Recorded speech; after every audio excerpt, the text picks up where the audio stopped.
In a hushed courtroom, packed with onlookers, Judge Karen Russell's voice rang through the tension. "Mrs. Carlyle, if you are pregnant, we need to know who is the father."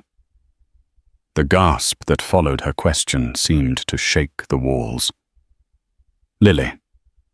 Carlyle glanced at her husband, billionaire magnate Andrew Carlyle, whose clenched jaw spoke volumes. Across the aisle, Andrew's glamorous mistress Sabrina Miles tried to maintain her composure but was visibly trembling. Then Lily spoke the words that changed everything, igniting a firestorm of shock and accusations. The response was so explosive that Sabrina stormed out of the courtroom, slamming the door with a resounding echo. The city of Westbridge was no stranger to wealth and grandeur. Nestled between rolling hills and a glistening river, its skyline boasted modern architecture mixed with classic brick buildings that stood as silent witnesses to the shifting tides of power. The Carlyles were the talk of this opulent community. Andrew Carlyle, a man of imposing height and a mind so sharp that he had made his first million by age 25, was one of the city's most prominent figures. His company, Carlyle Innovations, specialized in renewable energy and had grown from a humble startup to an international behemoth valued at billions. Magazine covers regularly featured Andrew's stern yet confident profile, lauding him for his philanthropy and business acumen. Reporters hailed him as a visionary, someone who wanted to change the world for the better. But behind the carefully curated images and well-rehearsed interviews lay a man who battled demons of ambition. Andrew's desire to climb higher sometimes overshadowed his family life, and cracks in his once perfect marriage began to appear. Andrew's wife, Lily Carlyle, was different from many socialites in Westbridge. She was soft-spoken with warm brown eyes and a keen intellect hidden behind her gentle manner. People often underestimated her, mistaking her gentle demeanor for naivety. Yet Lily had the soul of a fighter, shaped by adversity from a young age. Orphaned by a fire that destroyed her childhood home, Lily learned resilience early on, although she rarely broadcasted her personal history. She was no stranger to heartbreak and survival. Lily and Andrew met in college at a networking event for entrepreneurial students, albeit from different spheres. He was the star speaker. She was the curious listener. Sparks flew from the moment he stepped down from the podium to answer her one question about solar panel design. Intrigued by her thoughtful query, Andrew asked Lily to coffee. That simple invitation bloomed into a whirlwind romance that culminated in a lavish wedding 2 years later. For a while they were the golden couple, beautiful, charitable, and admired. Lily's radiant smile and Andrew's driven ambition made them a power duo in Westbridge. High society galas where routine fundraising events were the norm, and the Carlyles became synonymous with both modern philanthropy and innovation. Yet the chain of events that would lead them into a courtroom was brewing silently like a storm gathering on the horizon. Whispers about Andrew's late-night meetings and sightings of him escorting a mysterious woman to exclusive dinners circulated among society's rumor mill. Still, Lily and Andrew appeared side by side at gala events, forging a united front. Beneath the veneer, Lily's suspicions grew, and with them her heartbreak. Was Andrew's unwavering focus on business the only explanation for his late hours?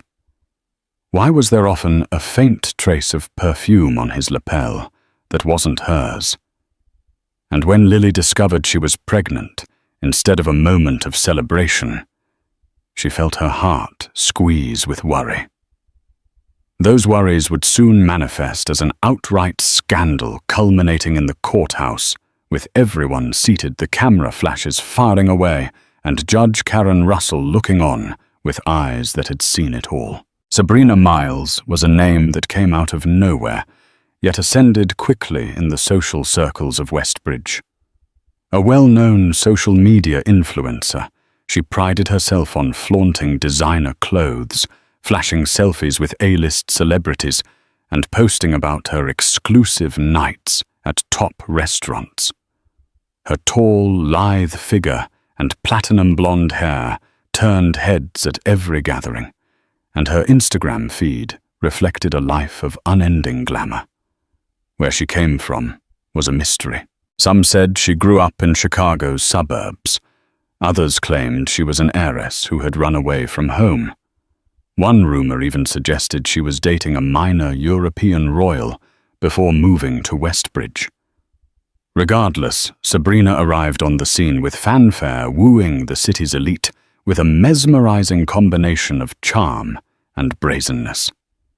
Andrew first met Sabrina during a networking gala for renewable energy investors, sponsored by his own company. She had managed to secure an invitation, presumably by calling in favors from influential people who enjoyed her social media endorsements.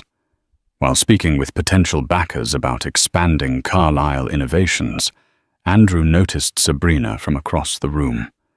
She stood out like a bright star, wearing a figure-hugging gown that left little to the imagination. Sabrina caught his gaze and offered a flirtatious smile, a silent invitation that was hard to resist. What began as a casual conversation turned into a series of friendly meetings. Andrew convinced himself that Sabrina was a savvy influencer who could help promote Carlyle Innovations' eco-friendly campaigns. Sabrina, for her part, appeared genuinely interested in the cause, though whether it was a genuine interest or a well-rehearsed act remained to be seen. The boundary between business and personal quickly blurred. Whispered phone calls, texts at odd hours, and scheduled lunches that extended into private dinners became routine. Andrew, who had always prided himself on control, found himself ensnared. Perhaps it was the thrill of secrecy, or the flattery of a younger, attractive woman who hung on his every word. Maybe it was the pressure at home, the sense that Lily had grown distant, though in reality Lily was only distant because Andrew was rarely present. Eventually, it evolved into a full-blown affair. Sabrina relished the attention and gifts, diamonds, lavish getaways, and posh apartments. Andrew, with his deep pockets, was more than capable of indulging her. He assuaged any guilt by telling himself Lily was preoccupied with her own philanthropic endeavors. He never thought Lily suspected anything. But Lily was no fool. She had begun to piece things together, the puzzle shaping into a picture that left her heart broken. Being pregnant only added to her emotional turmoil. She hesitated to confront Andrew, hoping that her suspicions might be wrong, that the perfume scent on his collar had been a coincidence, that the dinner receipts were merely business. The official reveal happened during an investors' conference in New York City. Photographers captured Andrew and Sabrina leaving a five-star hotel, his hand lingering on her waist in a way that suggested far more than a professional relationship. Gossip columns pounced, and soon enough Lily could no longer ignore the truth. Yet the affair was only the beginning of the betrayal. Sabrina's role in this saga would evolve in ways none of them anticipated, leading them all to the courthouse, where secrets would be laid bare and illusions shattered.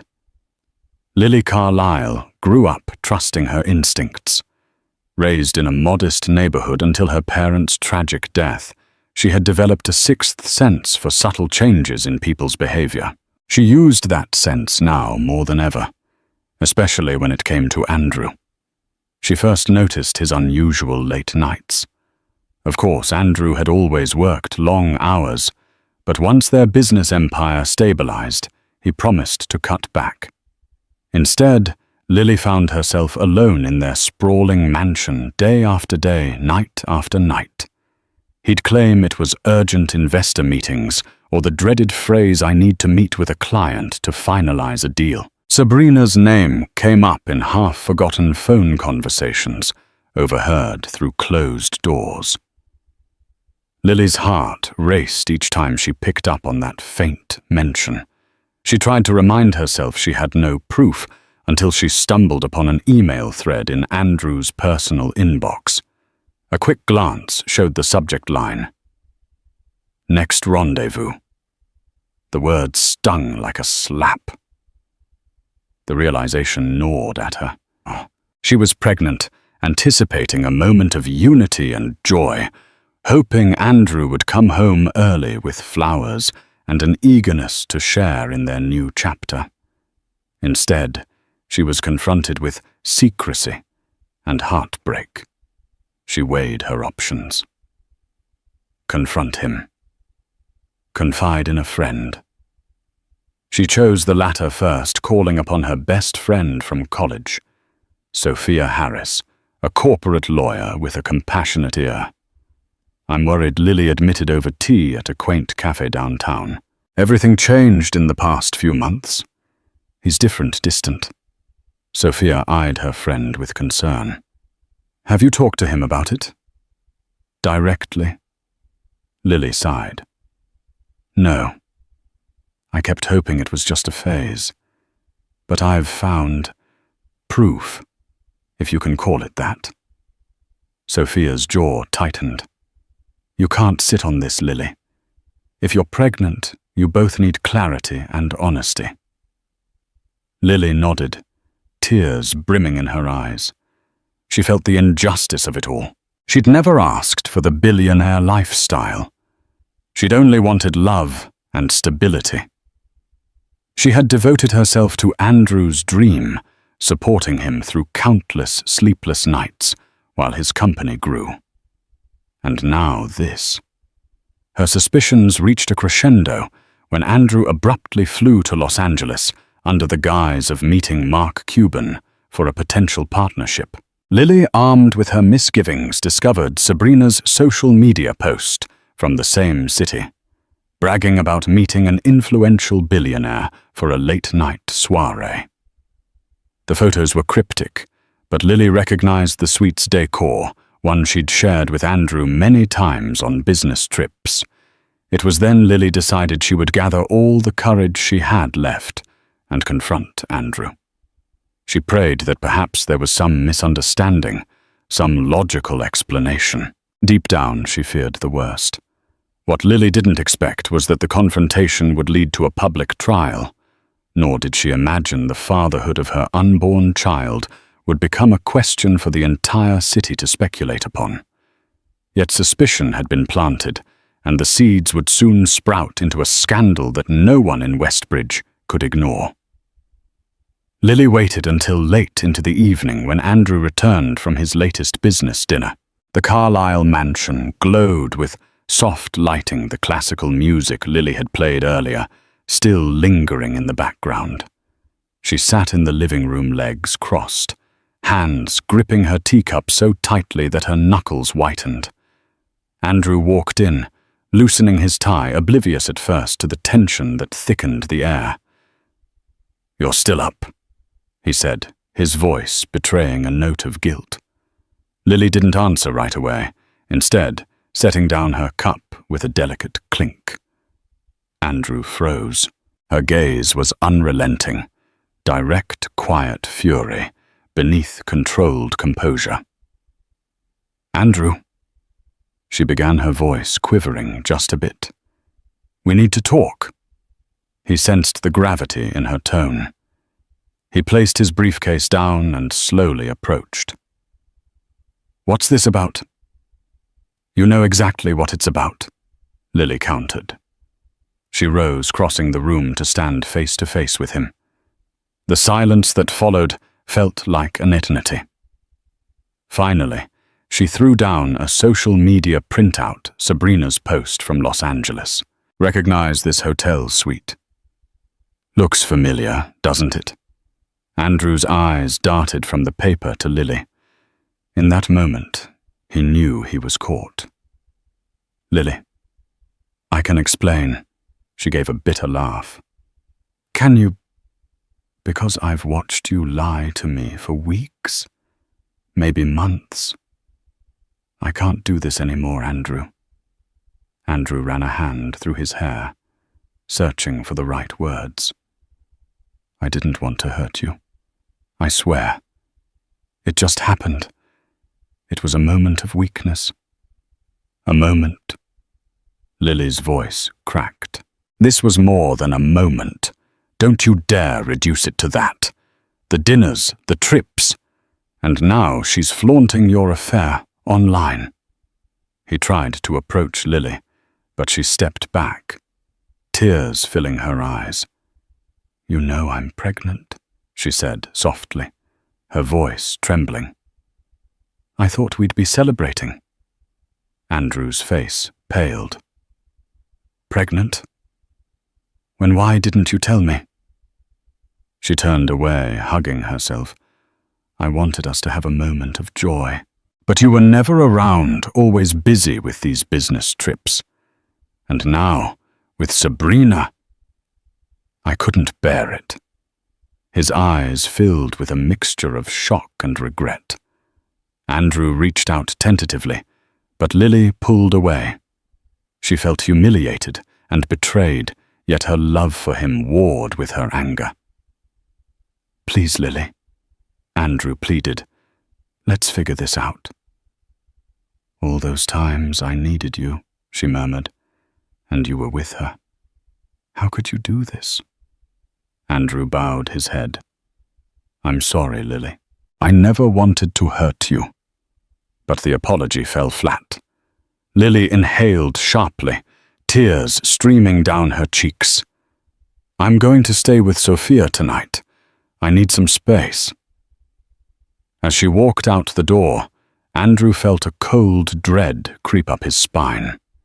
He had once believed he could manage the situation, juggle a mistress, and maintain his marriage. However, in that one confrontation, he understood just how profoundly he had underestimated the storm that was coming. Word of the Carlisle scandal broke faster than Andrew could have anticipated. Westbridge's tabloids seized on the story. Billionaire caught in love triangle. The photo of Andrew and Sabrina leaving a hotel together made the front page of the Westbridge Gazette. Online forums buzzed with speculation. Did Lily Carlisle know? Would the couple divorce, who was truly at fault?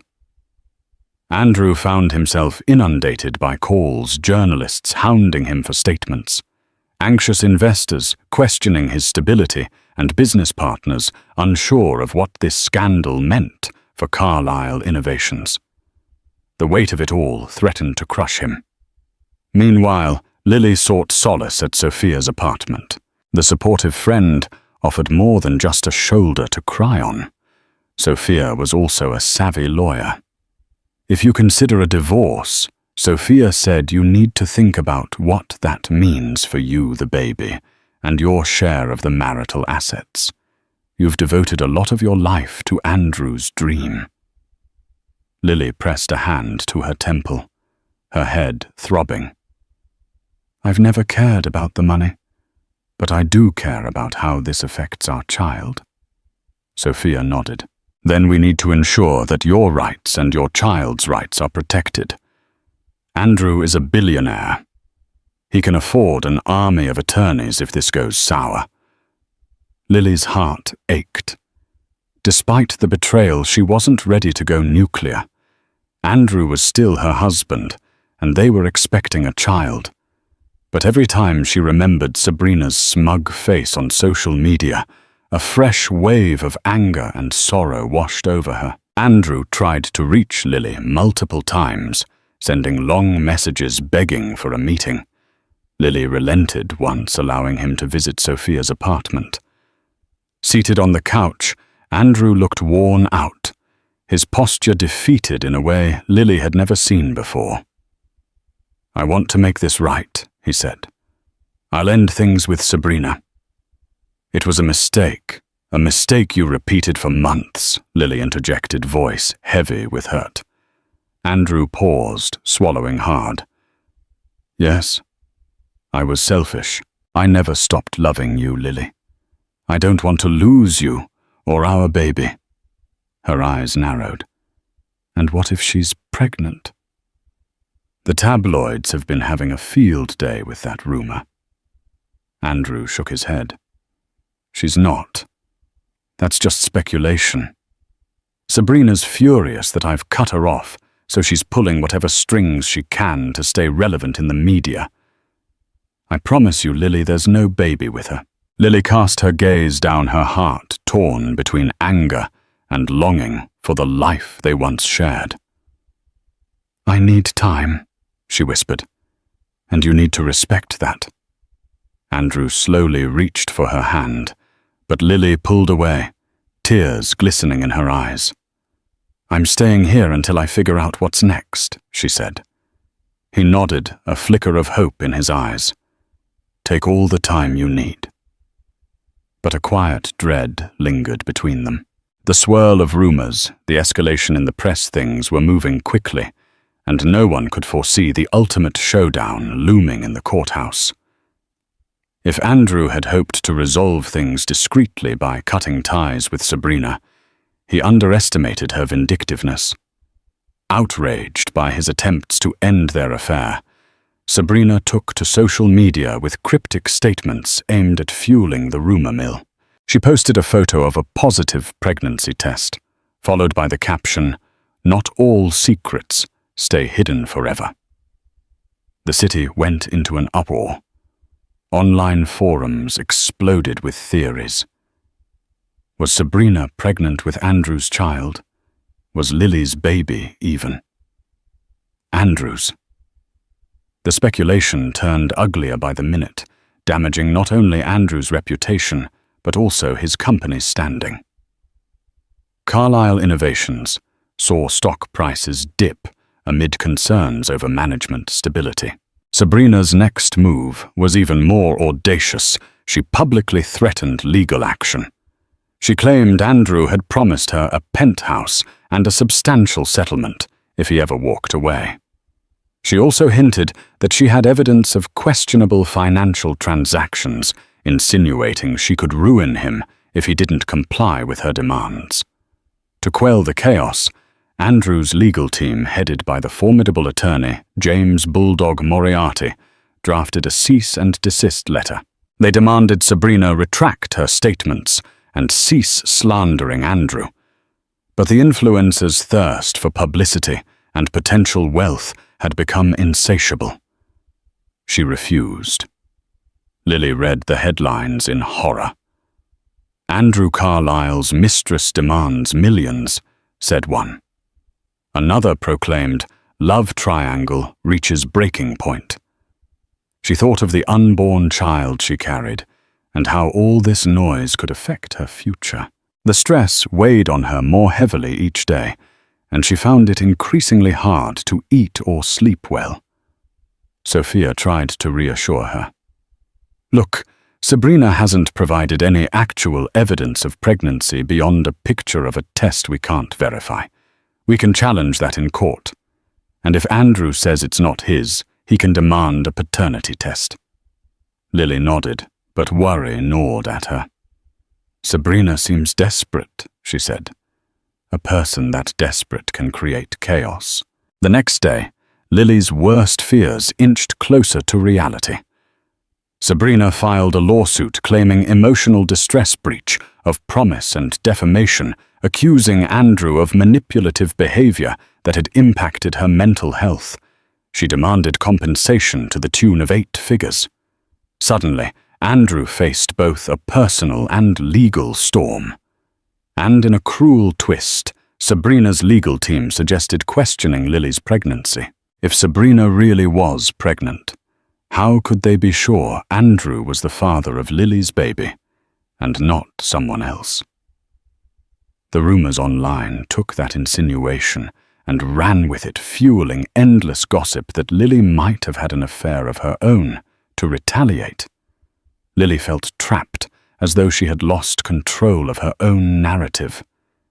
She wished she could simply vanish, take her unborn child and find peace far away. But Andrew pleaded with her to stand by him, at least publicly. He promised that once this fiasco was over, they could start fresh. In a moment of raw honesty, Lily admitted to herself that despite the betrayal part of her, still yearned for the dream of a family with Andrew. And so, against her every instinct to run, Lily agreed to attend the first court hearing. The stage was set for a showdown that would leave Westbridge breathless. The first court hearing was a preliminary one meant to address Sabrina's lawsuit and Andrew's countersuit for defamation.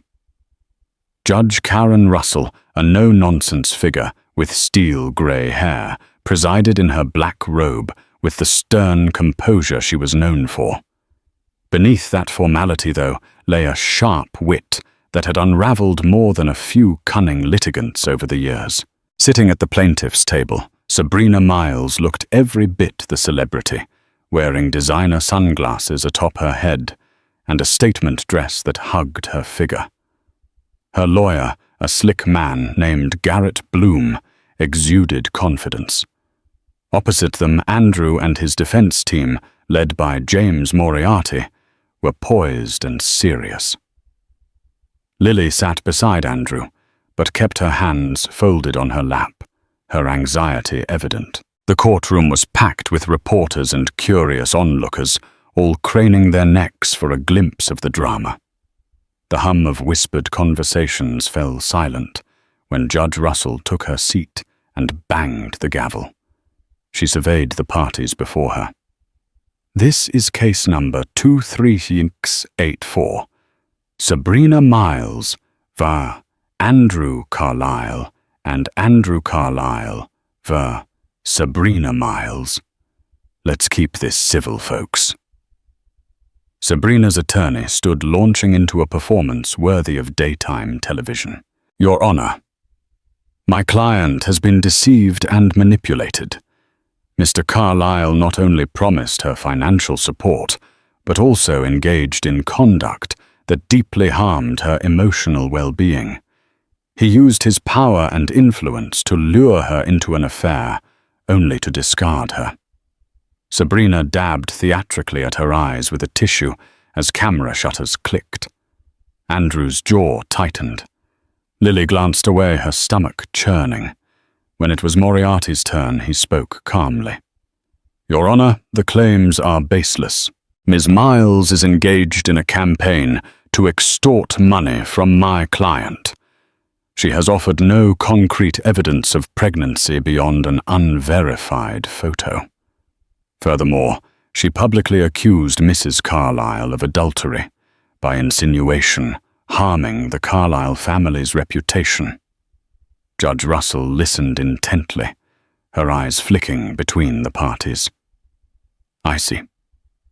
Well, Ms. Miles, since you've brought this suit, the burden of proof lies with you. The court will require medical proof of pregnancy if that claim is central to your damages. Also, slander and defamation are serious allegations to be proven by Mr. Carlisle's side. Sabrina's lawyer nodded. Of course, we will provide the necessary documentation. Judge Russell then turned to Lily, her gaze softening slightly. Mrs. Carlisle, you are here as a potential witness, correct? Lily's throat went dry. She managed a nod. I understand this is a sensitive matter, the judge continued. Let's proceed respectfully. The hearing ended with Judge Russell setting a subsequent date for evidentiary disclosure. As the parties rose to leave, reporters shouted questions, flashes blinding Lily. Sabrina strutted by, throwing Andrew a venomous glare. In the hallway, Andrew whispered to Lily, We'll get through this. I promise. Lily only tightened her arms around herself, unsure whether to believe him or if the worst was yet to come. After the preliminary hearing, rumors multiplied like wildfire. Online forums spun increasingly wild theories. Some speculated Lily had a secret lover. Others claimed Sabrina was never pregnant at all, but was blackmailing Andrew with something more sinister than an affair. Conspiracy-minded blogs emerged, calling the entire fiasco a setup staged to manipulate Carlyle Innovations' stock price.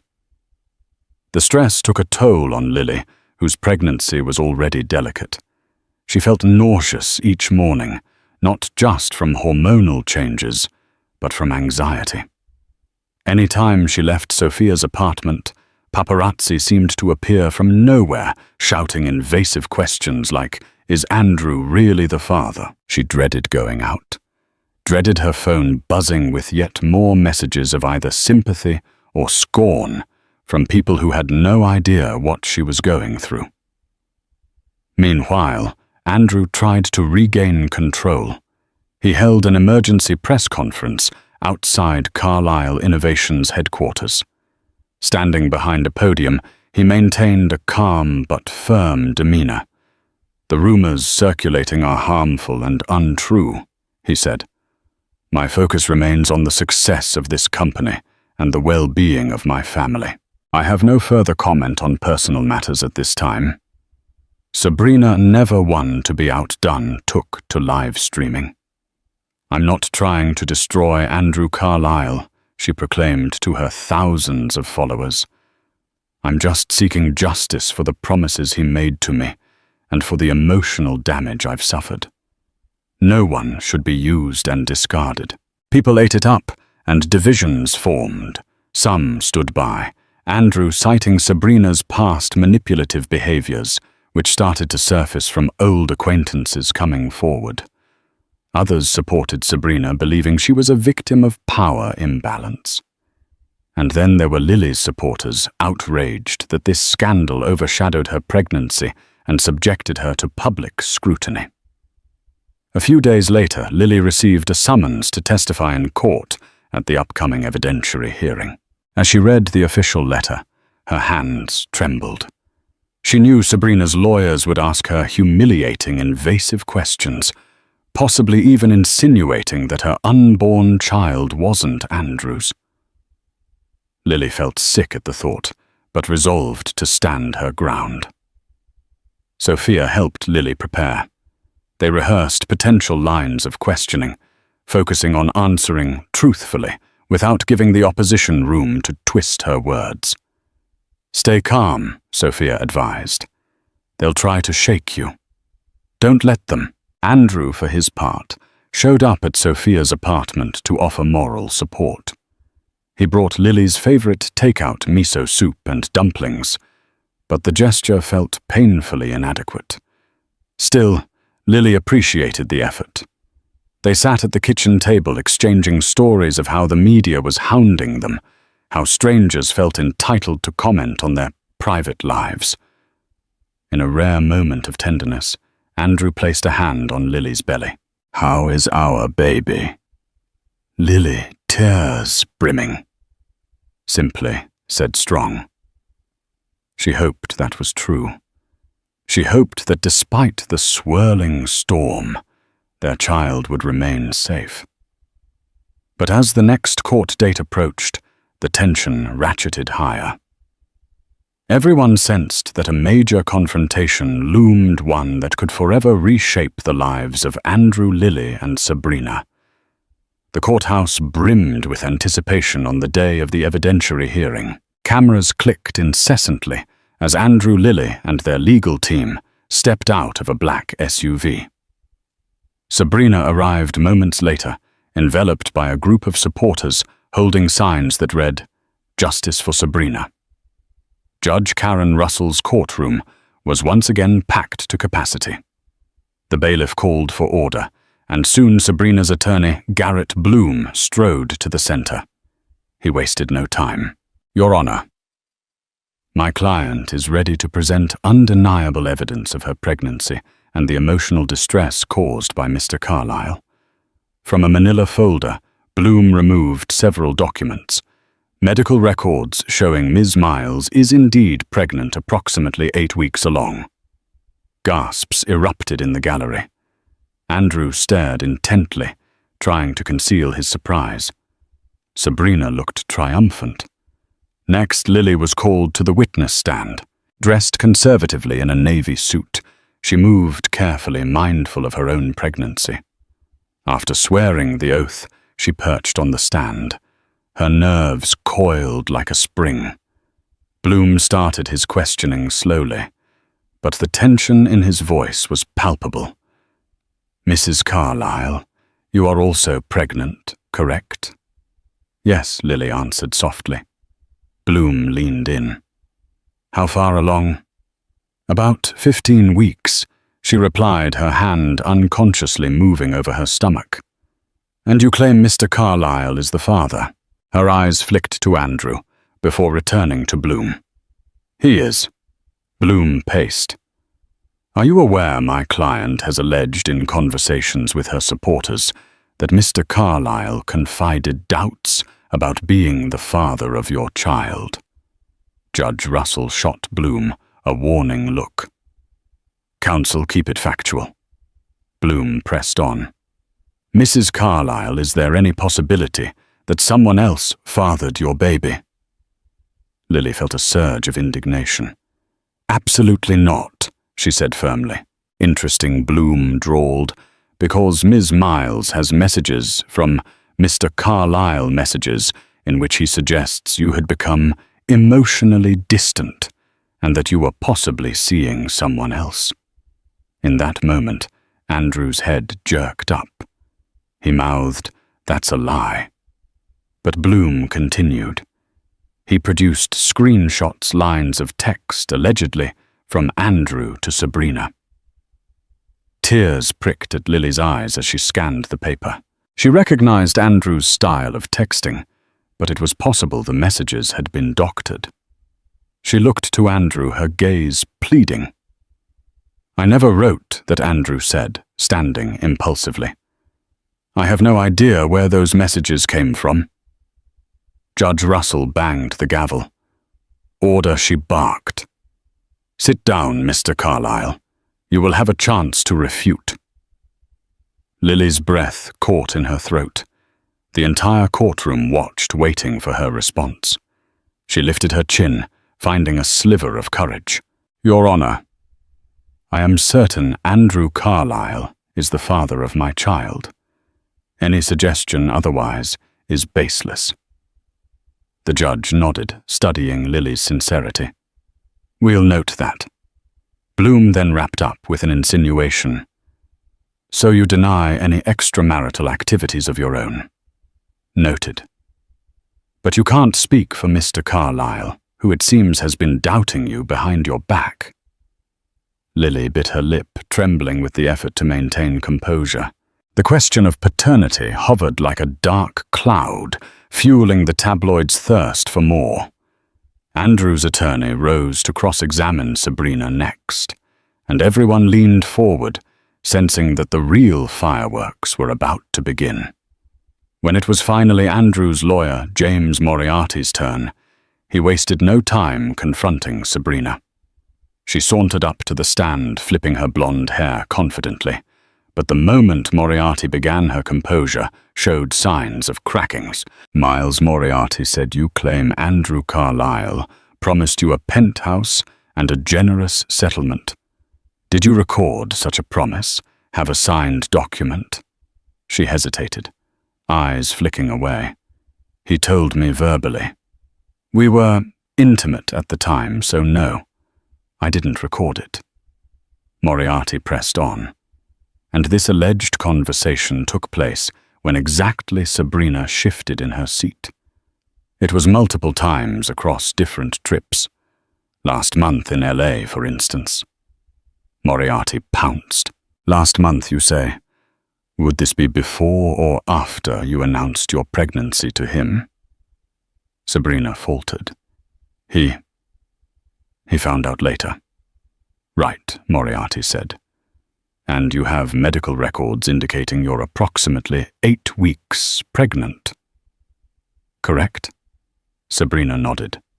8 weeks ago from today. Places conception around the time Mr. Carlyle was. Moriarty paused for dramatic effect. Out of the country, at a conference in Tokyo, with known investor Mark Cuban. A startled murmur rippled through the courtroom. Sabrina looked rattled. He wasn't in Tokyo the entire time. He flew to Tokyo after seeing me. Moriarty arched a brow. So you claim. But flight records which we have here show Mr. Carlyle's private jet left the US on Sunday and returned on the following Saturday. That entire week you were posting pictures in Miami. Judge Russell turned her sharp gaze on Sabrina. Miss Miles, can you clarify these inconsistencies? Sabrina's eyes darted around. She seemed to be losing control of the narrative. He must have visited me before or after. I might have gotten the dates mixed up. The point is, he was with me intimately. Moriarty flipped to another set of documents. Let's move on. Your lawsuit claims emotional distress, but you continued to correspond with Mr. Carlyle, requesting gifts. Isn't that correct? Sabrina's face flushed red. Well, we had a complicated relationship. A hush fell over the room as Moriarty took a step back. Your Honor, the defense believes Ms. Miles fabricated parts of her claims.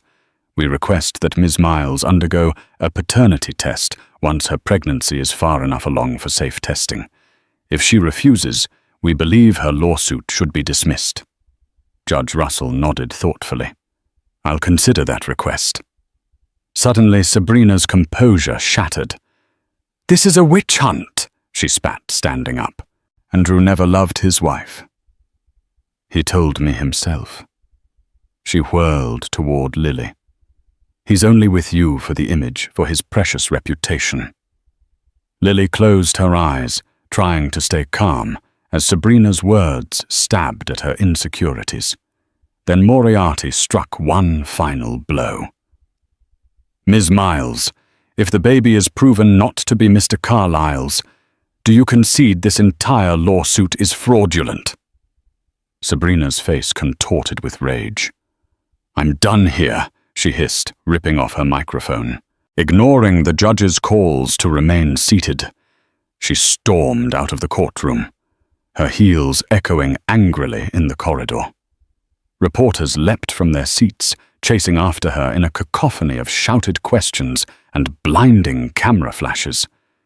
Inside the courtroom, stunned silence reigned. Andrew reached for Lily's hand, but she kept her gaze forward, lost in the swirl of revelations. The courtroom emptied slowly, a dull roar of hushed conversations and rapid camera shutters trailing behind. But Lily Carlyle moved like a ghost, numb to the noise, her hand resting protectively over her growing belly. The final blow of the gavel still echoed in her ears, though it had come hours earlier. Sabrina's exit, her furious shriek, her wild accusations, they replayed in Lily's mind like a cruel symphony that wouldn't end. Headlines exploded online within minutes. Mistress storms out as court demands. Paternity proof. Carlyle scandal takes dramatic turn. Pregnancy. Claim unravels. Lily kept her gaze forward as Andrew gently guided her past reporters, swarming the courthouse steps. Flashes exploded from all angles. Mrs. Carlyle, is it true the baby isn't his? One reporter shouted. Are you staying with your husband? Another asked. Sophia flanked Lily's other side, her expression fierce, one arm shielding Lily as they made their way to the waiting black SUV. The moment the car doors shut, Lily exhaled for the first time in what felt like hours. The silence inside the vehicle was a stark contrast to the media chaos outside. Andrew, seated beside her, risked a glance. You were incredible in there. Lily didn't respond immediately. Her eyes were fixed on the city skyline, speeding past the window. Only when they reached a red light did she speak.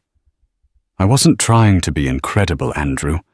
I was just trying to survive. He looked down at his hands, ashamed. I know I put you through hell, Sabrina. What she did today, it proves she was never after love. Just leverage. Lily finally turned to him, her voice low but cutting. You knew the type of woman she was. You chose her anyway.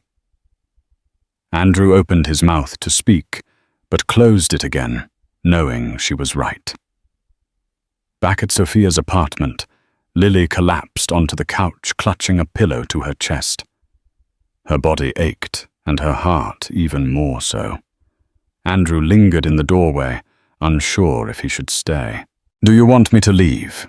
he asked gently. Lily hesitated, then nodded. "I think I need to be alone right now." He nodded solemnly. "Call me if you need anything." Anything. She didn't look at him as he left. For the next few days, Lily stayed mostly indoors. The world outside was too loud, too invasive. Sophia brought her warm meals, ran interference with journalists, and turned off the TV when scandal headlines popped up.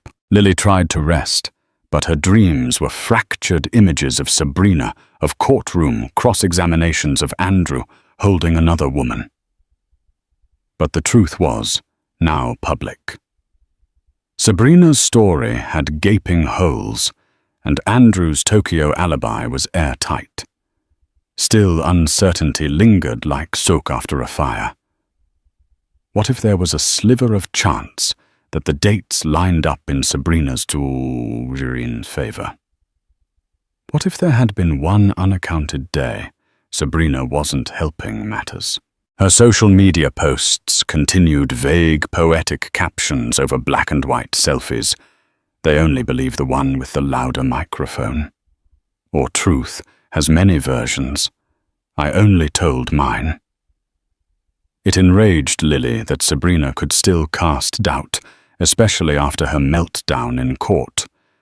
But it also reminded Lily that lies had a way of outlasting the truth, especially when a scandal sold better than honesty.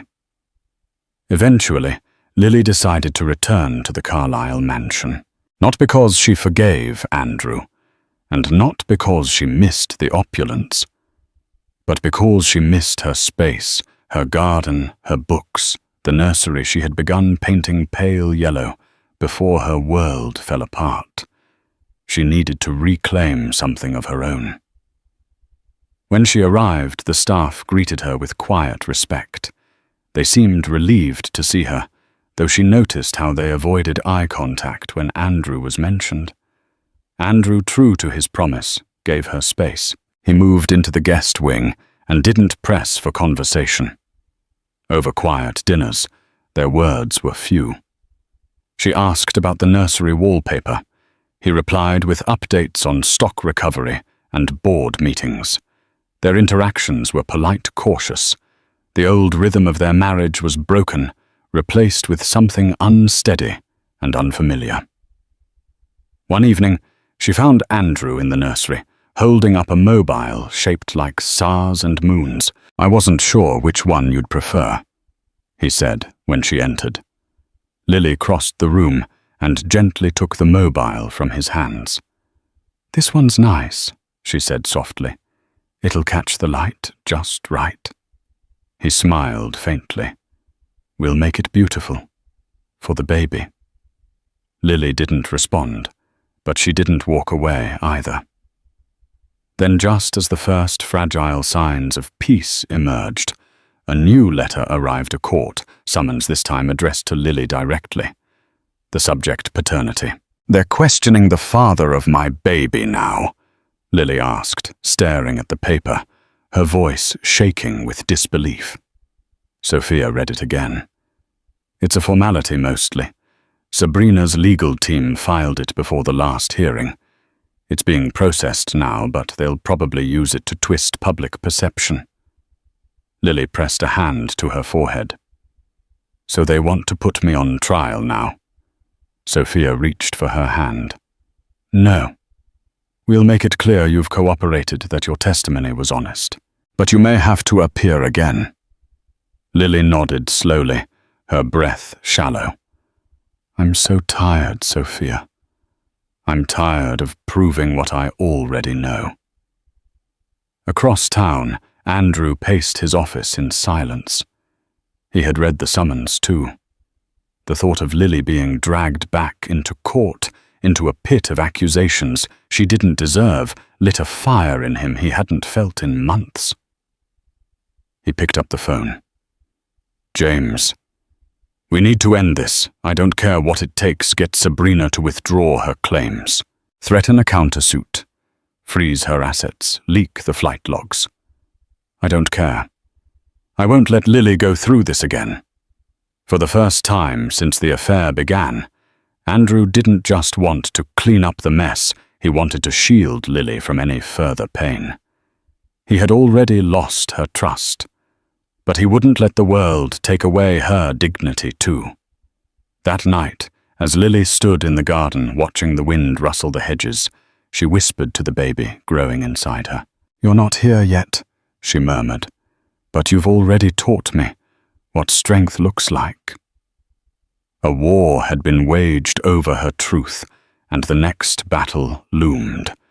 But she was still standing, and that, she reminded herself, mattered more than anything. The courthouse loomed once again, not as chaotic as before, but heavier with expectation. There were fewer photographers this time, but their presence was still keenly felt. They stood outside like wolves' lenses raised, ready to pounce on any hint of drama. Lily arrived, dressed in a soft grey coat that flowed around her like armor. Her hand instinctively rested on her belly, now more prominent. The child inside had become her constant anchor in this storm. Inside the courtroom was colder than usual, not in temperature, but in tone. The air buzzed with anticipation, yet voices were muted. No Sabrina this time. No fiery glares or smug expressions from across the aisle. Just her lawyer, Garrett Bloom, seated stiffly at the plaintiff's table with a briefcase that looked far too empty for a case that once brimmed with noise and accusation. Andrew sat beside Lily, quiet and visibly drained. The fight had taken a toll. The man who once strode through boardrooms and benefit galas like a lion now looked hollowed out, stripped of his facade. But for the first time, he wasn't faking strength. He was simply present. Judge Karen Russell entered promptly. Her expression was stern as always, but there was something beneath the surface, an undercurrent of finality. She'd seen enough scandals in her courtroom to know when the show was over. "We are here to finalize the matter of Sabrina Miles versus Andrew Carlisle," she announced. "It appears Ms. Miles is absent today." Garrett Bloom stood, Your Honor. "Miss Miles has experienced continued emotional distress and is unable to attend in person. We request leniency and a continuance to allow her more time." Russell raised one eyebrow. "Counselor Ms. Miles has missed 2 hearings and failed to submit several court-ordered documents. At this point, delay is no longer an option." Moriarty Andrews' formidable attorney rose. "We ask that the court proceed with the evidence on hand, including the results of the paternity test and the failure of the plaintiff to provide any substantiated documentation of a financial agreement." Russell gave a curt nod and reached for the white envelope that had been delivered under tight chain of custody protocol. The courtroom held its collective breath as she slit the seal and unfolded the contents. Silence. Then her voice rang clear and firm. "According to the results of the court-ordered non-invasive prenatal paternity test, the probability that Andrew Carlisle is the biological father of the unborn child carried by Ms. Sabrina Miles is 0%. The words echoed like a bell tolling the end of a war. Lily exhaled, her shoulders finally sagging. Andrew's eyes closed briefly, and when they opened again, there was a shimmer of unshed tears, not of sorrow, but of release. Moriarty didn't waste a second. Your Honor, with this new evidence, and Ms. Miles's continued refusal to provide additional proof of any contract or verbal agreement, we move to dismiss the plaintiff's case in full and request consideration of damages under our countersuit. Bloom cleared his throat, clearly uncomfortable. We concede to the dismissal of the initial suit. Regarding the countersuit, we request negotiation in private chambers before any ruling. Judge Russell tapped her pen thoughtfully. Very well. The court hereby dismisses Ms. Miles's claims for financial support, emotional damages, and breach of agreement. Furthermore, this court finds no evidence substantiating her defamation claims or the alleged promises made by Mr. Carlyle. Then she turned to Lily. Mrs. Carlyle, she said, her tone softening. For the first time in the proceedings, your integrity and personal life have been publicly questioned, and your role throughout this case has been admirable. You have the right to speak now, should you wish to make a statement. Lily rose slowly.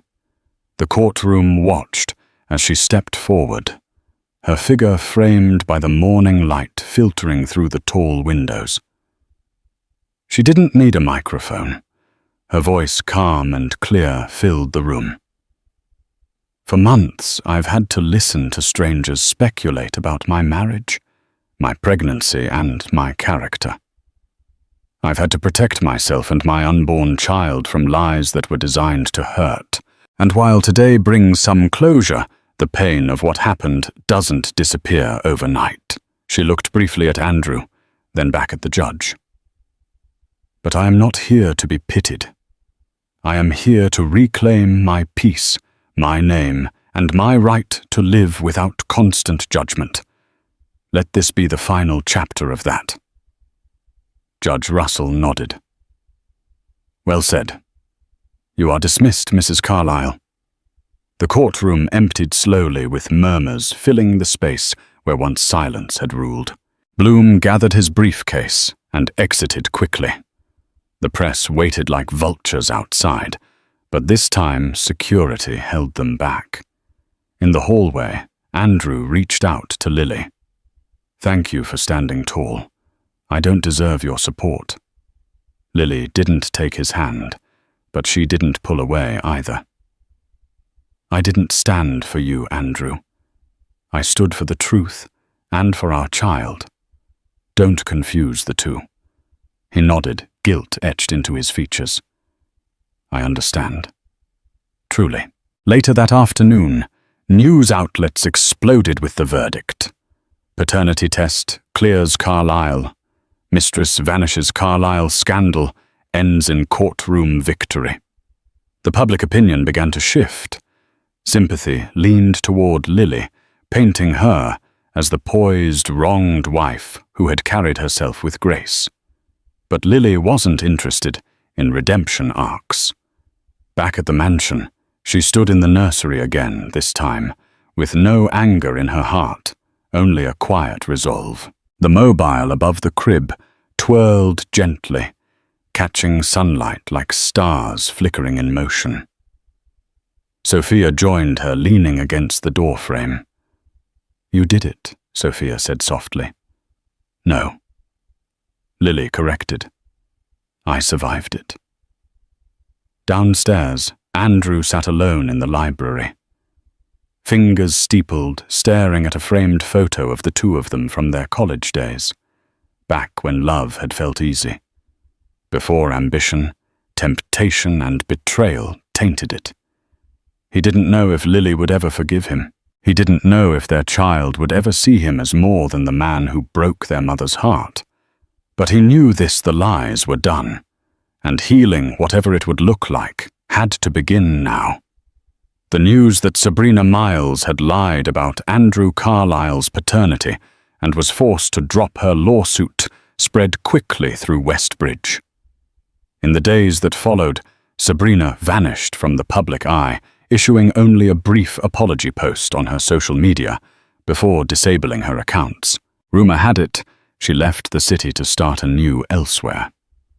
Andrew's company stock rebounded. Carlyle Innovations returned its focus to green technologies, with new deals and partnerships on the horizon. Public sympathy turned toward Lily, who had been unwittingly dragged into a scandal. Many admired her grace under fire. Still, Lily struggled privately. The betrayal by Andrew and the humiliation from Sabrina's public lies had cut deep.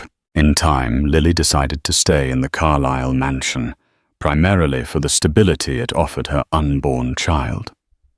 She and Andrew entered counseling, a fragile bridge toward reconciliation. Some nights he would knock on her door and ask if she needed anything. Slowly they shared quiet moments, listening to the baby's heartbeat, planning a nursery. Andrew vowed to prove his loyalty not just with words, but with consistent actions. No one knew if their marriage would fully recover. But Lily found solace in small, hopeful steps forward. And as the city moved on to the next scandal, Lily prepared for the most important role of her life motherhood.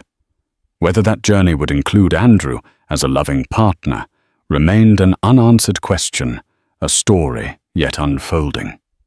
Thank you for joining us on this unforgettable journey of hidden secrets, courtroom drama, and unexpected twists.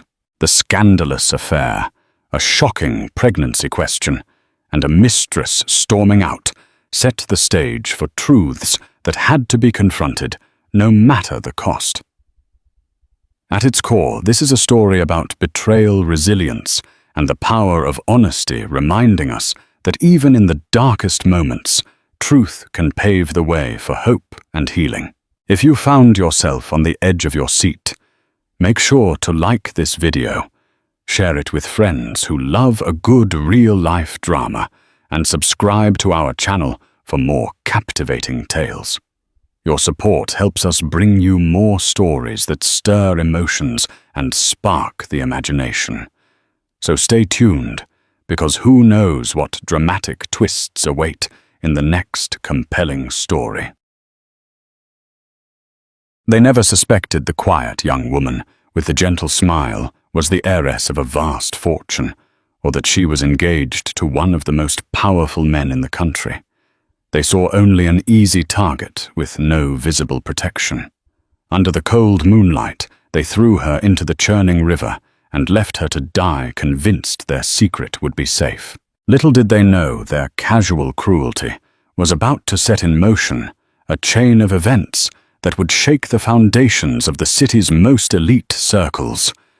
This is the story of a shocking betrayal, hidden identities, and ultimate retribution.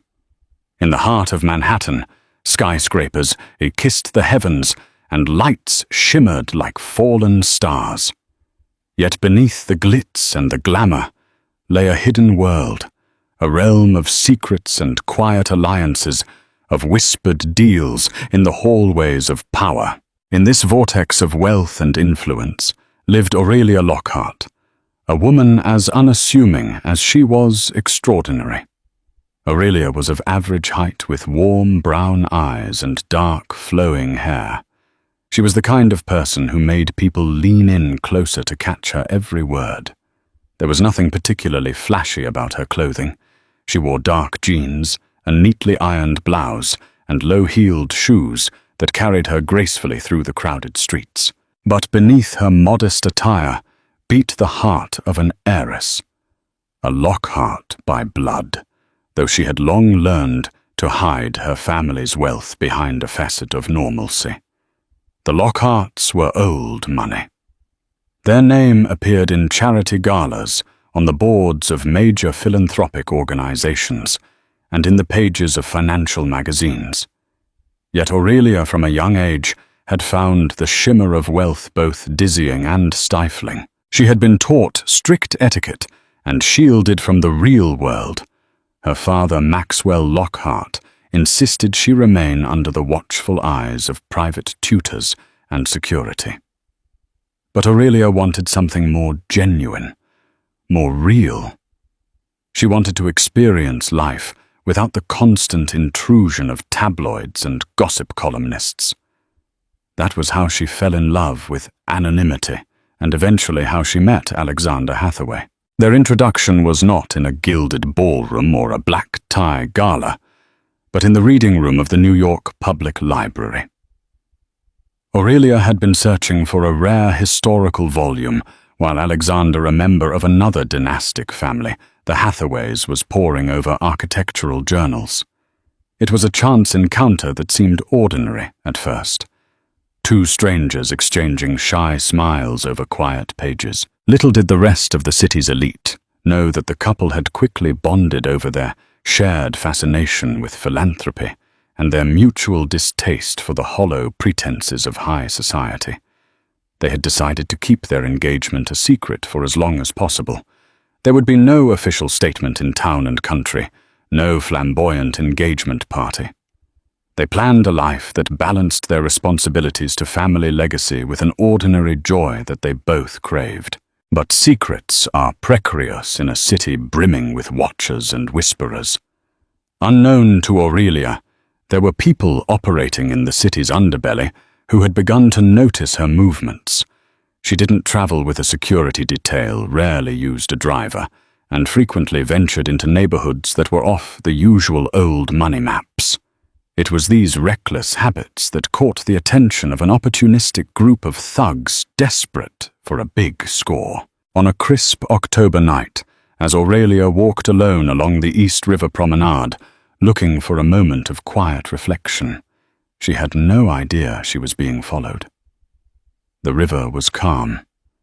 The lights of passing ferries flickered, and the city's hum created a strange lullaby in the background. She leaned on the railing, breathing in the cold air, thinking about her upcoming wedding to Alexander, about how life had finally felt more real. A shadow crept behind her. At first she assumed it was just another late-night stroller. But then came the sudden grip on her arm, the violent shove, and the disorienting crash of her body against the railing. Her scream was lost in the roar of the wind and the rush of the water below. She felt hands pushing her over her head, hitting something sharp. The world spun. She caught a final glimpse of the star-strewn sky, then felt the unforgiving slap of water against her body. The cold was instant, shocking, and paralyzing. Her attackers were three men, none older than 30.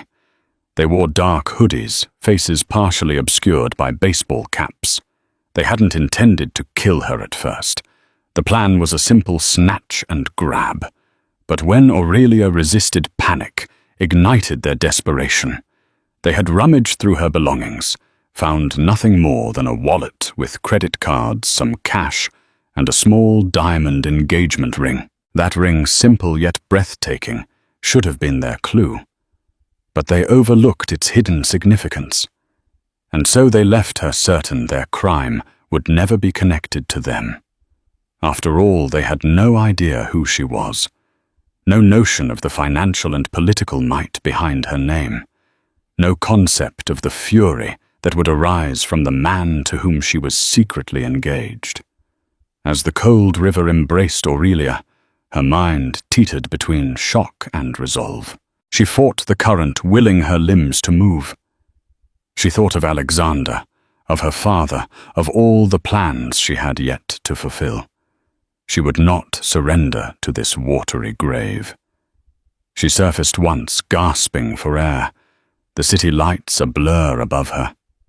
Darkness threatened to take her, but sheer will and a glimmer of luck kept her afloat. In that moment, a vessel, a modest tugboat operated by an old fisherman named Harold Fletcher, happened upon the struggling figure in the water. Harold, finishing a long night of guiding barges along the East River, spotted what looked like a drifting log at first. But something compelled him to investigate. When he realized it was a woman, he didn't hesitate. He dragged Aurelia aboard, using every ounce of his fading strength. He wrapped her in a blanket and alerted emergency services. No one would realize until much later that the unassuming fisherman had just saved the life of a Lockhart and set in motion a storm of vengeance that would rattle the city's powerful underbelly. News traveled fast in the quiet networks of old wealth. Aurelia's father, Maxwell Lockhart, was preparing to leave for a philanthropic conference in Geneva when he got the call from an anonymous nurse at New York Presbyterian Hospital. Aurelia's ID had made it clear whom she belonged to, and the hospital, in a frenzy to reach her next of kin, left multiple voicemails on Maxwell's private line. He arrived at the hospital before sunrise, flanked by his personal assistant Helena Price, and an entire security detail that dwarfed the handful of night nurses working the ICU. Maxwell found Aurelia unconscious but stable. Her hair was still damp, face bruised, lips pale and cracked. A bandage wrapped around a nasty gash on her temple. Machines beeped steadily, measuring her vital signs.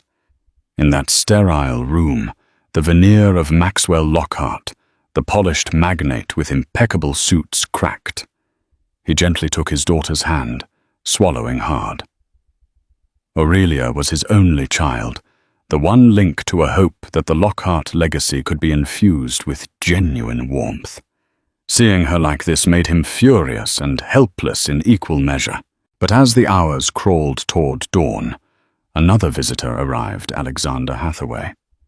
He burst into the ICU, ignoring the pleas of staff to wait outside.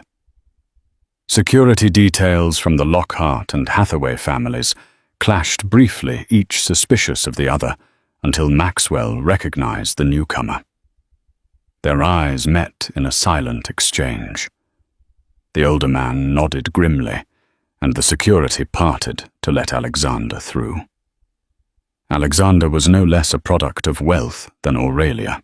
The Hathaways owned a vast portfolio of real estate and had strong ties to philanthropic organizations like the Bill and Melinda Gates Foundation, often co-sponsoring humanitarian initiatives worldwide. Alexander was tall with sharp features, softened by the genuine kindness in his eyes, but that warmth was overshadowed by intense worry as he hovered by Aurelia's bedside. When Maxwell explained how Aurelia had been found, Alexander's expression grew dark. He demanded answers. How could anyone, let alone some petty criminals, have dared to attack Aurelia Helena Price, Maxwell's trusted assistant, emerged from a tense phone call? She had been coordinating with private investigators and the police. "We're collecting security footage from around the promenade," she said. "But it's dark in that area, and a lot of cameras are privately owned. It may take time." Time was the last thing Alexander wanted to hear. His mind raced with possibilities. Should he leak Aurelia's identity to the media to increase public pressure, or keep it quiet to avoid sensationalism? The Hathaways had been able to influence NYPD investigations discreetly in the past. A few well-placed phone calls could turn this into a top priority, but that would also risk exposing Aurelia's private life to the tabloids. Maxwell looked at Alexander with grim determination. "I'll do whatever it takes. I've already spoken to Thomas Harrington at the district attorney's office.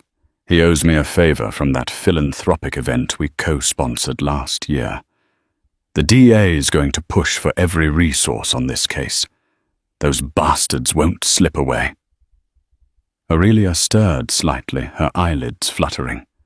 A nurse rushed over, adjusting the IV drip. She muttered something incoherent, her fingers feebly grasping at the sheets. Alexander leaned closer, pressing her hand to his lips. She didn't fully awaken, but the doctors were optimistic. She was responding well and likely to make a full recovery physically. Emotionally, however, was another question. Alexander left the hospital that morning with a storm inside him. There were no official announcements to be made about their engagement, not yet, but he now understood how fragile secrecy could be. He needed to act quickly. If the city's law enforcement was slow or corrupted, he would find another route. He reached out to an old friend, Daniel Pierce, a former CIA intelligence officer who had transitioned into private security consulting. Daniel owed Alexander a life debt from a classified mission in Eastern Europe, details of which were never made public. Now Alexander intended to call in that favor. At an upscale diner near Battery Park, the two men sat over steaming mugs of coffee, the morning sun just starting to illuminate the harbor. Alexander explained everything he knew from Aurelia's routine to the approximate time of the attack. Daniel listened, his focus absolute. He jotted down notes on a small, leather-bound notebook. "I'll look into shady groups that target wealthy but low-profile individuals," Daniel said. "There are patterns. Sometimes they follow them from events or philanthropic gatherings waiting for a slip in security." "You say Aurelia walked around alone quite often?" Alexander nodded, guilt gnawing at him. "I should have known this was too risky. She's so independent. I didn't want to stifle her freedom. I never imagined she's lucky to be alive," Daniel said gravely, closing his notebook. "I'll need to move fast. If these people realize who they attacked, they may try to cover their tracks or flee the city. Keep me updated on any new information from the hospital or the Lockhart side. I'll coordinate with local contacts. Gather surveillance, see if anyone has been bragging about an easy score." As Alexander parted ways with Daniel, a steely resolve took hold. The Hathaway family motto was, "Semper praesens, always present." Alexander intended to live up to that. He would be Aurelia's guardian avenger and anchor. No matter the cost, he would see to it that those who tried to take her life faced consequences more severe than they ever imagined. Meanwhile, Aurelia drifted between consciousness and restless dreams in the hospital. Images flitted through her mind. Icy water, dark shapes, the glimmer of the moon. She felt hands on her, shoving her over the railing, that horrifying moment of freefall. She had grown up hearing about kidnappings and ransom demands that sometimes plagued wealthy families, but she had always believed she was too careful, too inconspicuous.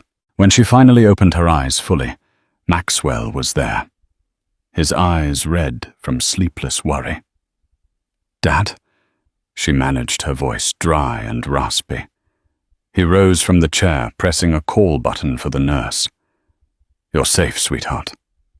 Maxwell squeezed her hand gently. "You're in the hospital. You've been unconscious for about 24 hours.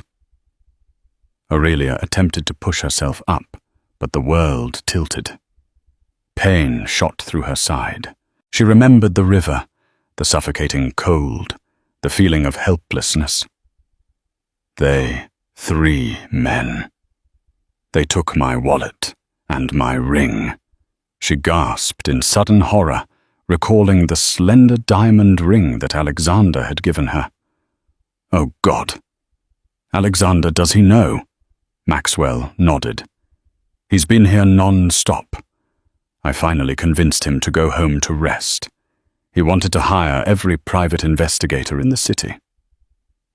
Good, she said, tears pricking her eyes.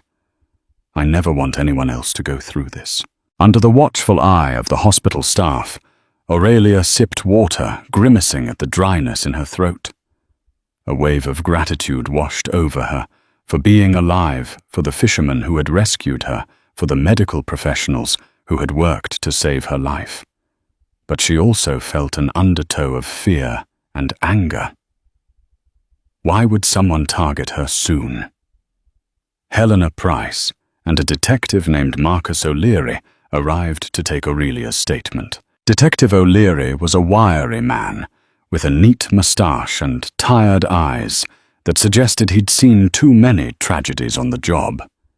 He gently pressed for details.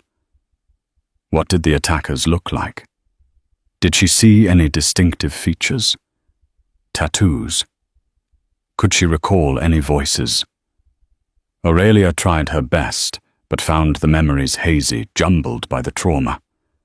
She remembered an accent she couldn't place. She recalled the shape of a baseball cap and the strong smell of tobacco. Beyond that, it was all darkness and terror. The detective nodded sympathetically. "That's all right, Ms. Lockhart. You did your best. We'll keep investigating." Helena stayed behind after O'Leary left, her eyes brimming with concern. She was more than just an assistant to Maxwell. She had known Aurelia since she was a child. "I'm here for whatever you need," Helena assured her. "Anything at all." Aurelia let out a shaky breath. "I don't know where to begin. I feel so violated. I used to love the freedom of walking the city at night." Helena's expression hardened. "We'll find who did this. Your father and Alexander are pulling every string they have. You just focus on recovering." As Aurelia rested, drifting in and out of small bouts of sleep, her mind kept returning to the ring, the symbol of her secret engagement to Alexander. She remembered how they'd decided to keep it low profile to preserve their privacy. They had even gone so far as to enlist only a handful of close friends, including Daniel Pierce, in their circle of trust. But now, with the ring possibly in the hands of criminals, their secret could be exposed.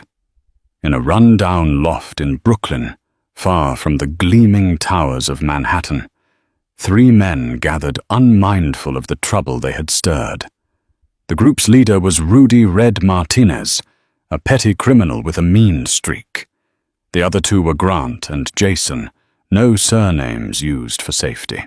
They had grown up together in a bleak housing project, forging a bond that was part necessity, part desperation. They had operated on the fringes of organized crime, but never fully aligned with any major syndicate. Snatch and grab robberies, pickpocketing small-time drug deals, these were their usual fare. But hard times had made them bolder. So when they saw Aurelia apparently alone in a ritzy part of town, they saw an opportunity for a major score. If she had been rich, maybe they'd have demanded a ransom. But her wallet only held a couple of credit cards, a small sum of cash, and a diamond ring. "She's probably some fiancé of a banker or something," Rudy growled. "Bet the ring's worth a fortune on the black market. We need to fence it carefully, though. If we sell it to some sloppy dealer, he might flip on us." Grant, the lanky one, turned the ring over in his hands, the diamond catching the dim light in the loft. "We gotta be careful. The cops might be all over this if that broad survived." He glanced at Rudy. "You sure she can't ID us?" Rudy shot him a menacing look. "She was unconscious when I tossed her in the river. If she's even alive, it's your face she'd remember, not mine." Jason. The quiet one eyed the ring anxiously. "I've never seen a diamond that clear. This is top tier. We can't take this to just anyone." A sense of unease clung to the room. Something about the entire robbery felt off. Why would a woman with such a valuable ring be walking alone by the river at night? The question lingered in their minds, but remained unspoken. A few days later, Jason visited a low-profile pawn shop rumored to deal in stolen goods. The shop's owner, an old fence named Sergio, examined the ring under a jeweler's loop. He frowned carefully, scraping a microscopic bit of material from the inside of the band to test.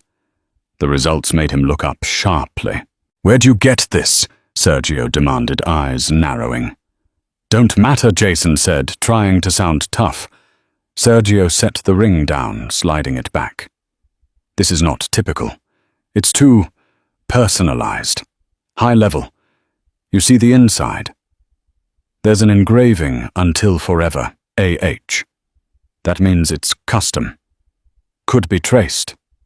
Very risky." Jason felt his stomach lurch. The initials AH rang an alarm in his head. He recalled a rumor about the wealthy Hathaway clan. Could it be Alexander Hathaway? The significance was terrifying. The Hathaways were a juggernaut in the city. Everyone in the underworld knew better than to cross them. Rumor had it they had connections to the mayor's office, the district attorney, even the FBI. If you messed with a Hathaway, you'd feel the repercussions in every corner of your life if you were unlucky enough to still have one. Jason tried to keep cool, but Sergio saw the flicker of panic. "I'm not touching it," the fence said, handing the ring back. "And if you're smart, you'll give it back or toss it in the river. Whatever. Get it away from me." Real fear jolted through Jason. He hurried back to the loft where the group was waiting. When he relayed Sergio's words, Rudy cursed and hurled a glass against the wall. Grant anxiously paced back and forth. "So we basically attacked a Hathaway fiancé or something," Grant said, voice trembling. "Do you know what that means?" Rudy snorted, trying to mask his own fear. "We lie low. That's what. No big deal. They can't prove it was us. She got tossed in a river. No cameras, no witnesses, right?" But the truth weighed heavily on them. If the Hathaways realized who was behind this, there would be no corner of the city where they could hide. They had inadvertently crossed a line that criminals far bigger than they were never dared to cross. Harold Fletcher. The grizzled fisherman who saved Aurelia lived on a small tugboat moored near a scrapyard along the East River. When Aurelia's father and Alexander learned of Harold's heroic act, they moved swiftly to show their gratitude. Maxwell offered him a sizable reward, but Harold refused outright. He claimed it was enough that Aurelia was alive. Still, Maxwell insisted on helping refurbish Harold's old boat, paying off some lingering debts, and even setting up a trust fund for Harold's grandchildren, should he ever have any. Harold accepted eventually, but only after a heartfelt argument that made Maxwell realize the old fisherman's pride was as strong as the river's current. Alexander also visited Harold to personally thank him. He brought a basket of groceries and warm clothing, but more importantly, he brought a listening ear. Harold had spent years traversing the East River at odd hours. He had witnessed drug deals, suspicious late-night rendezvous, and all manner of nefarious activity. But like the river itself, Harold typically let the city's secrets drift by, without interfering. Sipping hot coffee aboard the tugboat, Harold recounted the events of that night. She was thrashing in the water, not making much noise. If I'd been just a minute slower, I'd have found a corpse. It was a stroke of luck, or fate, maybe. Alexander nodded, his eyes distant. "We'll never be able to repay you for saving her. Aurelia means the world to me." "She's a strong girl," Harold said, a genuine warmth in his raspy voice. "Clung to life with everything she had. I hope you both get the peace you deserve." The old fisherman fell silent, as though debating whether to share something else. "You know, a couple of days before that night, I saw some unfamiliar folks lurking around the pier. 3 men, obviously up to no good. I didn't pay them much attention. Figured they were just looking for a place to drink in peace. But if you're searching for who did it, they might be connected. Seemed like they were scoping out passers-by." Alexander's pulse quickened. "Could you describe them?" Harold tried. He couldn't remember faces clearly, but he recalled a distinctive detail. One of the men had a large red scorpion tattoo on his right hand. "I only caught a glimpse," he said, "but I'm pretty sure of that tattoo." That tidbit of information lit a spark of hope in Alexander. He immediately relayed it to Daniel Pierce, who began digging into local criminals with a scorpion tattoo. The lead was weak, but it was better than nothing. Before Alexander departed, Harold gave him a weathered handshake. "I'm no detective, but if you need my help, you come find me. It's not every day I see a ring that beautiful on someone who nearly drowns in this river." Alexander offered a thin smile. "Thank you, Harold. We'll be in touch." At the Lockhart penthouse, a sprawling, tastefully decorated residence overlooking the Central Park, Aurelia's recovery continued under the watchful eyes of a rotating team of private nurses and Maxwell's personal staff. The hospital had discharged her on the condition that she rest extensively, and no expense was spared to ensure her comfort. She was physically on the mend, but mentally her nightmares persisted. The quiet hum of her father's staff and the luxurious stillness of the penthouse only amplified her inner turmoil. Alexander, having moved some of his belongings into a guest suite, rarely left her side. Late at night, they would sit on the balcony, overlooking the glowing city, Aurelia wrapped in blankets, Alexander by her side, holding her hand. Sometimes they would speak of trivial things, favorite childhood memories, possible honeymoon destinations, anything to distract Aurelia from the horrifying replay in her mind. Other times they would simply let silence fill the space between them. One evening, Maxwell convened a small meeting. Present were Aurelia, Alexander, Helena Price, and Daniel Pierce. Spread across the coffee table were printed screenshots of surveillance footage, a detailed map of the promenade, and a list of known petty criminals who frequented that part of town. Daniel tapped a grainy photograph showing 3 blurry figures wearing hoodies, taken from a private security camera at a construction site near the river, about 2 blocks from where Aurelia was attacked. Not much to go on, but notice that one has what looks like a large hand tattoo. Aurelia's breath caught. Could this be them? She leaned forward. The fear in her eyes was evident. Maxwell placed a comforting hand on her shoulder. "We're getting closer," he said gently. "We have sources checking every lead." Alexander looked at Daniel. "Any chance these 3 are part of something bigger?" Daniel shrugged. "They don't appear to be affiliated with the bigger syndicates. I suspect they're just small-time criminals. But small-time or not, they crossed a line that puts them in deep waters." Helena cleared her throat, pushing her glasses up her nose. "I've also tapped into some connections at the district attorney's office. They can't publicly commit resources for a private investigation, but we have their ear if we find something concrete." There was an unspoken agreement in the room.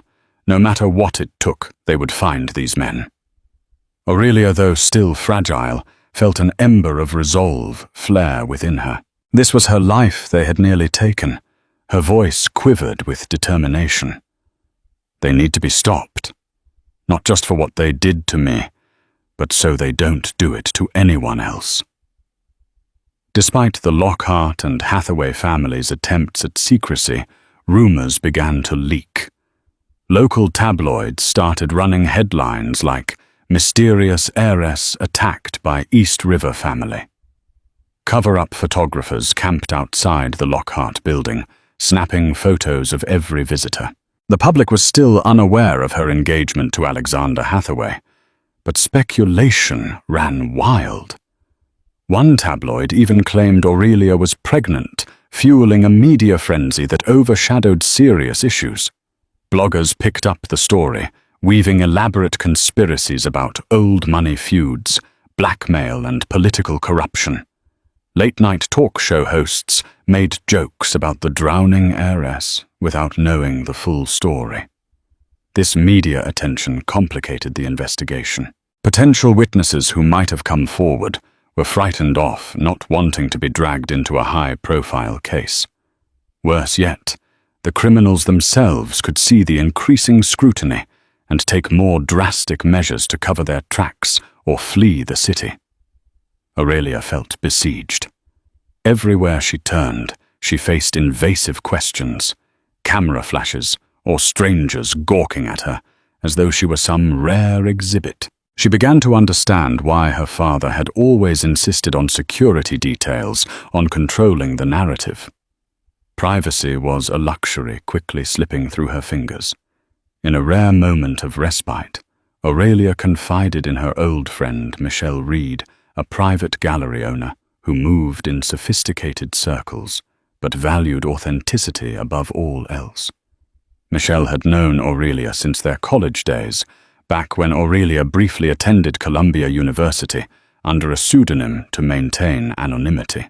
In the quiet hush of Michelle's gallery, surrounded by abstract paintings that soared with color, Aurelia finally allowed herself to cry freely. "They're treating my trauma like a headline," she said, her voice trembling. "People are gossiping about whether I'm pregnant or in rehab, or if I faked it all for attention." Michelle wrapped an arm around her. "The truth will come out eventually," she said softly. "But for now, the best you can do is focus on healing and let the investigation run its course. You have a strong support system in Alexander, your father, and Daniel. Lean on them." Aurelia nodded, wiping her tears. "I just feel so trapped." Michelle sighed sympathetically. "I know. But keep your eyes on the bigger picture. Once these criminals are caught, you can reclaim your life, hopefully, with more security and peace of mind." Little did Aurelia realize the net was indeed tightening around the criminals. Daniel's investigations were starting to bear fruit. A small ring of informants who trafficked in petty crimes had begun to whisper about a trio of men who had messed up by attacking the wrong person. The city's underworld was well aware that the Hathaways and Lockharts had thrown their considerable resources into the hunt. Rudy Grant and Jason felt the walls closing in. They could sense the city's mood shifting like a predator stalking its prey. They learned from underworld contacts that the woman they had attacked was no random victim. Whispers about the Lockhart name and the Hathaway connection reached their ears. Fear replaced their bravado. Faced with the possibility that they had a target on their backs, the trio considered skipping town. But that was easier said than done. They had limited funds and fences refused to touch the ring. Some criminals they approached even warned them, "Return that ring or face the consequences." Rudy's pride bristled.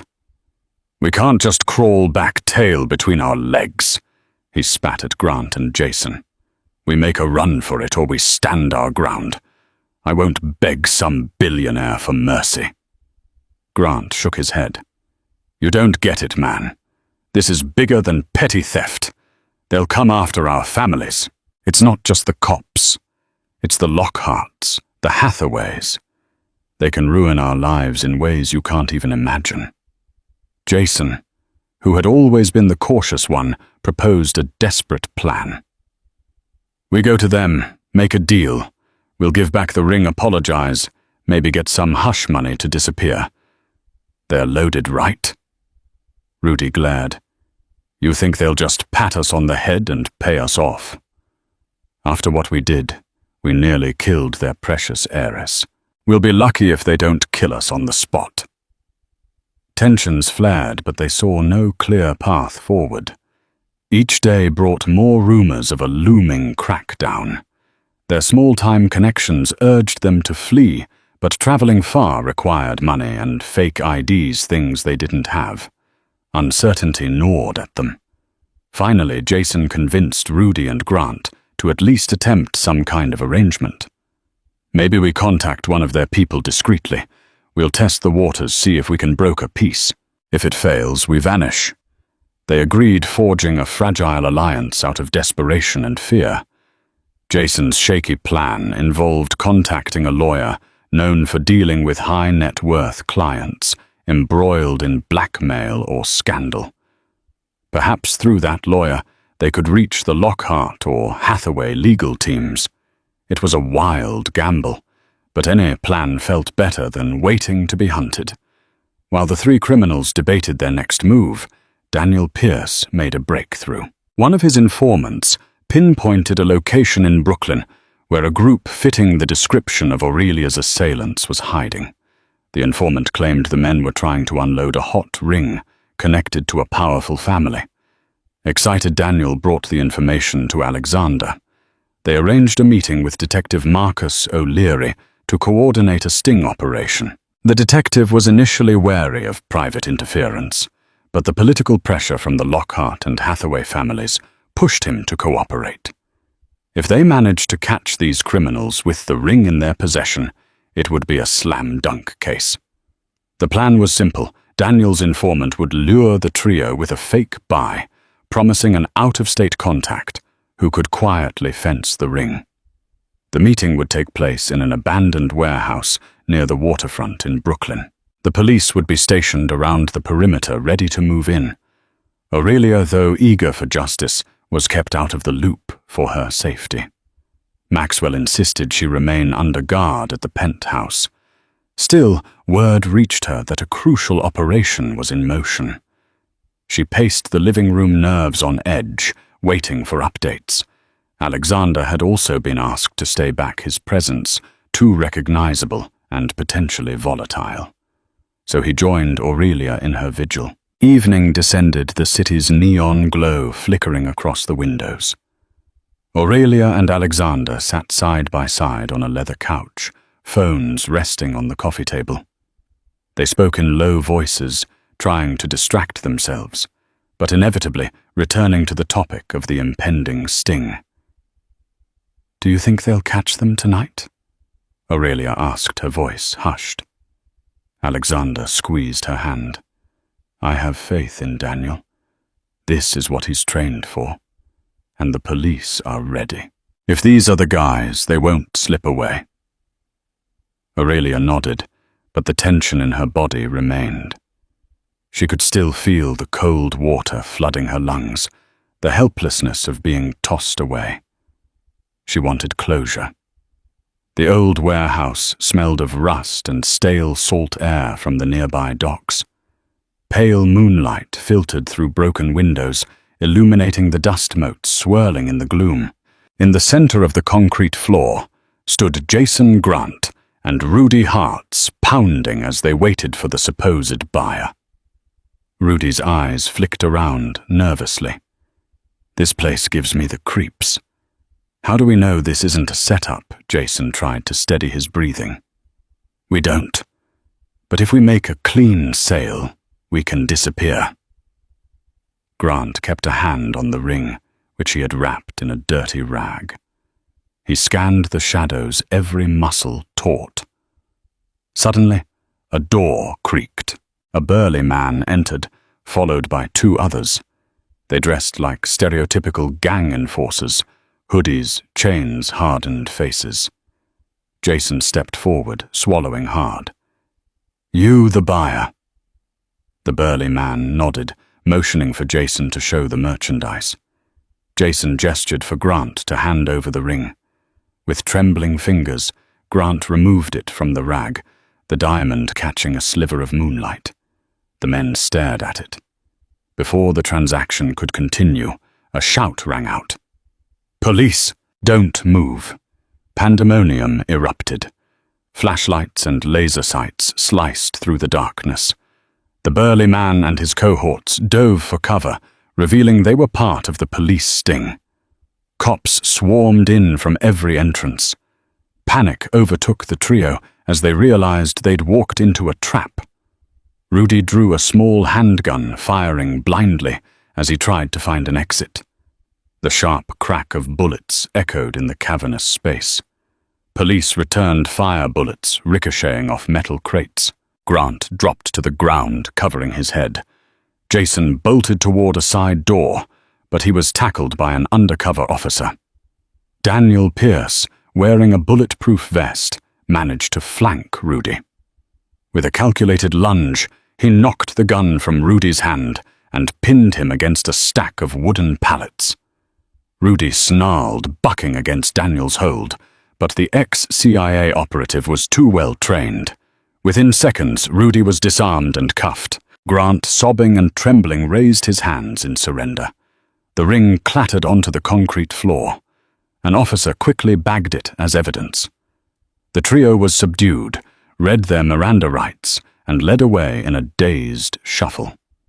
The entire operation took less than 15 minutes, but the chaos made it feel like an eternity.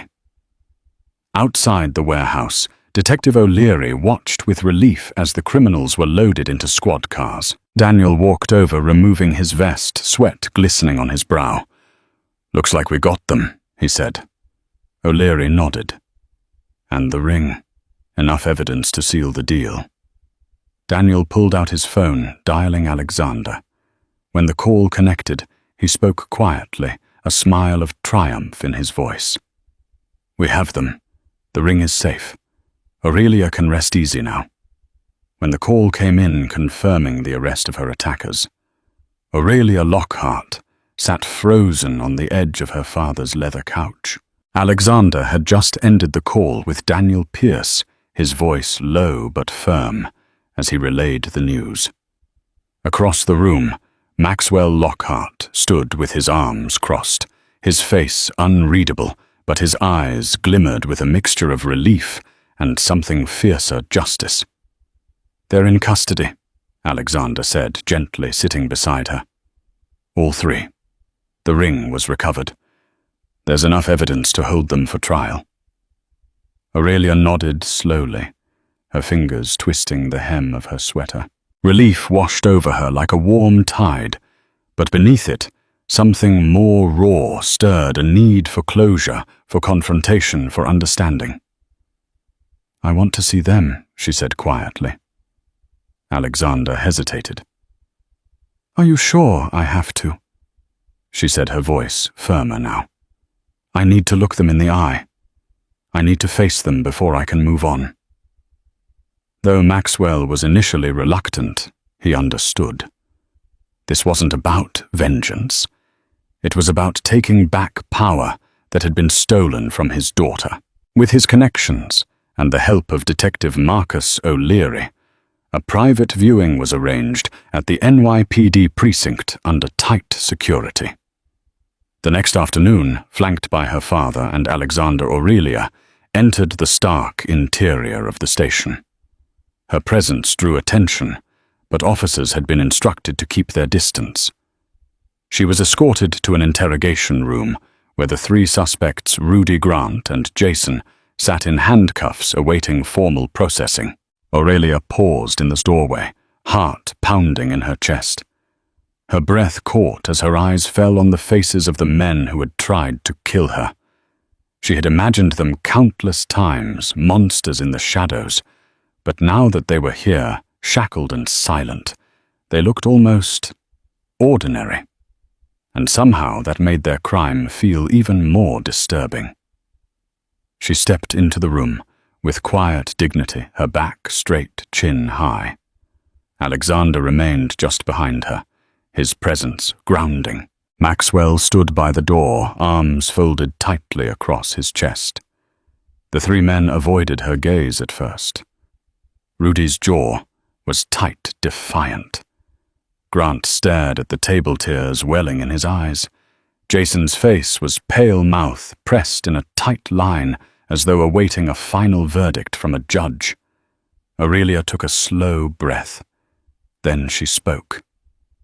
"You threw me into a river like I was trash," she said, her voice calm but piercing.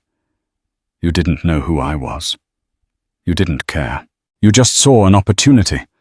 A victim, a ring to sell." Her words landed like stones in the quiet room. Grant broke first. "We didn't mean to," he stammered. "It wasn't supposed to go that far. We panicked." "You panicked," Aurelia interrupted, her tone hardening. "You nearly killed me. You could have walked away. Instead you chose violence. You left me in freezing water to drown." Jason looked up, eyes red. "We didn't think you'd survive," he whispered. I'm sorry." Aurelia's eyes met his, searching for sincerity.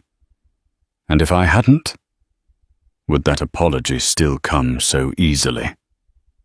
Jason dropped his gaze again, ashamed. Rudy remained still, arms crossed tightly. "She's alive now, isn't she?" he muttered under his breath. The room went silent. Maxwell took a step forward, but Aurelia lifted her hand, stopping him. She looked at Rudy for a long moment. "Yes, I am. I survived. Despite you.